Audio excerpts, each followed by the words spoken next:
नमस्कार, स्वागत है आपका न्यूज बाइस्कोप में। मैं हूं आसिया। चुनावी हलचल के बीच बिहार से इस वक्त बड़ी खबर है। मुकेश सहनी बिहार विधानसभा का चुनाव नहीं लड़ेंगे। मीडिया से बातचीत में मुकेश सहनी ने इस बात का ऐलान किया है।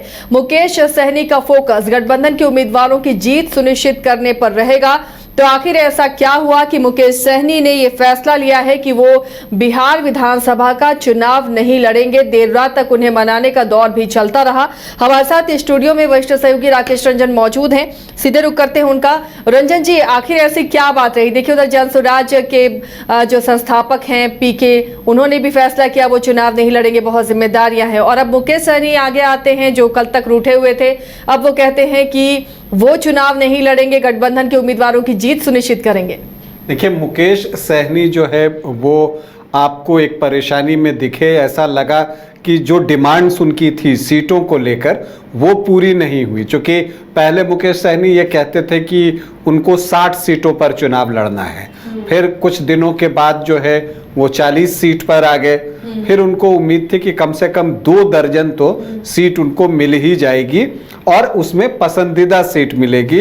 लेकिन अब चर्चा ये अब आ गई कि उनको उतनी सीटें नहीं मिल रही हैं और जो उनकी मनपसंद सीट है वो भी नहीं मिल रही है। और हमने पहले भी चर्चा किया था कि कुछ सीटें यहाँ तक कि गौरा बौराम जो कि उनका घर था वहाँ पर भी सिंबल बांट दिया गया था।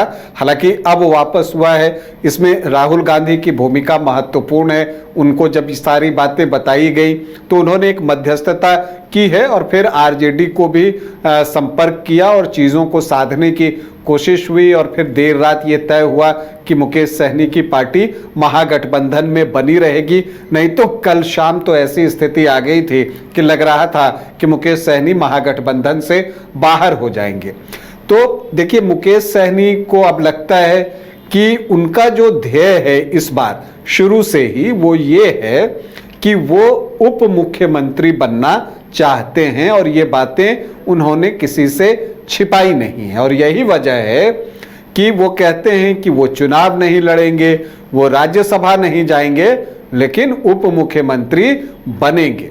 जो समझौता हुआ है, जो सोर्सेज बताते हैं वो यही बताते हैं कि 2 एमएलसी की सीटें वीआईपी को दी जाएंगी और इसके अतिरिक्त एक राज्यसभा की भी सीट दी जा सकती है।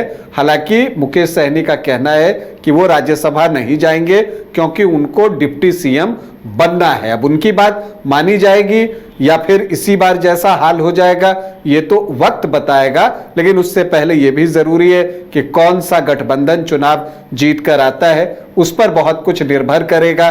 देखिए, जब आप चुनावी मैदान में उतरते हैं और जैसे मुकेश सहनी हैं तो आप एक क्षेत्र के साथ बंध जाते हैं।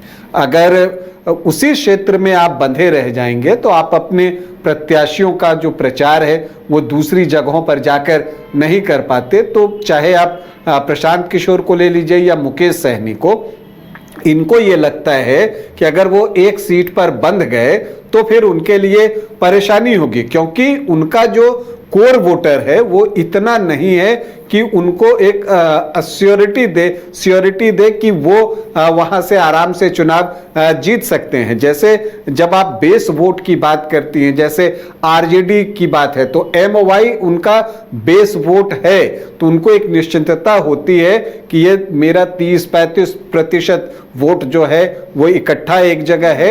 अब इसमें कुछ और जुड़ेगा तो हम जीत जाएंगे, तो वो चुनाव भी लड़ लेते हैं और दूसरी जगह प्रचार भी कर लेते हैं। लेकिन जिस पार्टी का बेस वोट जो है उतना जबरदस्त न हो, मुकेश सहनी जो हैं वो तमाम मल्ला, निषाद, बिंद सबको मिलाकर कहते हैं कि 8 से 9% जो है उनके पास वोट है। तो ऐसी परिस्थिति में वो बहुत निश्चिंत नहीं हो सकते। वो जिस सीट पर लड़ेंगे उनको मेहनत करनी होगी, क्योंकि अगर उनको उप मुख्यमंत्री बनना है तो विधानसभा या विधान परिषद में से एक सदस्य तो बनना ही पड़ेगा। लेकिन विधानसभा में से अगर एक वो चांस लेते हैं, जैसे पिछली बार जब वो सिमरी बख्तियारपुर से लड़ रहे थे तो वो चुनाव हार गए थे और उसके बाद वो विधान परिषद में गए और फिर मंत्री बने थे। फिर बाद में उनकी पार्टी के 4 विधायक जो हैं वो बीजेपी में चले गए। तो पिछली बार जो है ऐसा हुआ था। तो मुझे लगता है कि इस वजह से उन्होंने फैसला लिया कि चुनाव नहीं लड़ना ही बेहतर है, क्योंकि आप चुनाव लड़ते हैं, परिणाम कुछ प्रतिकूल हो जाए और फिर आप क्लेम करते हैं कि हम डिप्टी सीएम बनेंगे, तो वहाँ पर जो है बहुत सवाल उठ जाते हैं। तो मुझे लगता है कि शायद इन्हीं सब कारणों से उन्होंने फैसला लिया होगा कि वो चुनाव नहीं लड़ेंगे। लेकिन ऑफिशियली जो बातें उन्होंने कही वो पीके की जैसे ही हैं, जैसे पीके ने कही कि कई जिम्मेदारियां हैं, मुकेश सहनी ने भी यही कही कि वो 243 सीटों पर जाकर गठबंधन का प्रचार करेंगे। फिलहाल उनको कितनी सीटें मिलेंगी ये अभी भी बहुत स्पष्ट नहीं है। उनको उम्मीद है कि कम से कम 1.5 दर्जन सीटें उनको मिलेंगी, लेकिन फिलहाल 13-14 सीटों के नाम आ रहे हैं, जिसमें केसरिया है, कटिहार है, गोपालपुर है, बिहपुर है, लौरिया है, सिकटी है, निर्मली है, आलमनगर है, गौरा बौरा तो उनके घर की सीट है, मतलब उसी क्षेत्र में उनका घर है। यहाँ से उनके भाई संतोष सहनी जो है वो चुनाव लड़ रहे हैं, इसी बात की पहले से ही चर्चा थी। फिर दरभंगा शहर की सीट है, कुशेश्वर स्थान है, औराई है, बरूराज है। तो इस तरह की सीटों के नाम सामने आ रहे हैं। तो क्या इन सीटों के अतिरिक्त कुछ और सीट जो है वो मुकेश सहनी को दी जाएंगी, ये देखना दिलचस्प होगा। दरअसल महागठबंधन में सीटों के बंटवारे में जो देरी हुई उसका नुकसान गठबंधन को क्या होगा या नहीं होगा ये तो बाद में पता चलेगा। मुकेश सहनी को ठीक ठाक नुकसान हो गया है, क्योंकि ऐसी परिस्थिति आ गई थी कि वो बार्गेन करने की स्थिति में नहीं थे, चूंकि एनडीए की तरफ सीट शेयरिंग सील कर दी गई थी और सारे सीटों पर जो है प्रत्याशी भी घोषित कर दिए गए थे। तो मुकेश सहनी के पास कोई ऑप्शन बचा नहीं था सिवाय ये कि वो महागठबंधन जो उनको दे रहा है वो ले ले और कुछ चीज़ों पर बार्गेनिंग कर लें, जिसमें कि उन्होंने जो है एमएलसी और राज्यसभा वाली बात हो सकती है। डिप्टी सीएम के लिए कोई अश्योरेंस मिला है या नहीं मिला है ये बातें अब तक स्पष्ट नहीं हुई हैं, क्योंकि अभी तो कांग्रेस ने तेजस्वी यादव को लेकर ही जो है एक बात अब तक नहीं कही है कि उनको वो मुख्यमंत्री का दावेदार घोषित कर रही है। तो फिर मुकेश सहनी के बारे में कौन फैसला लेगा?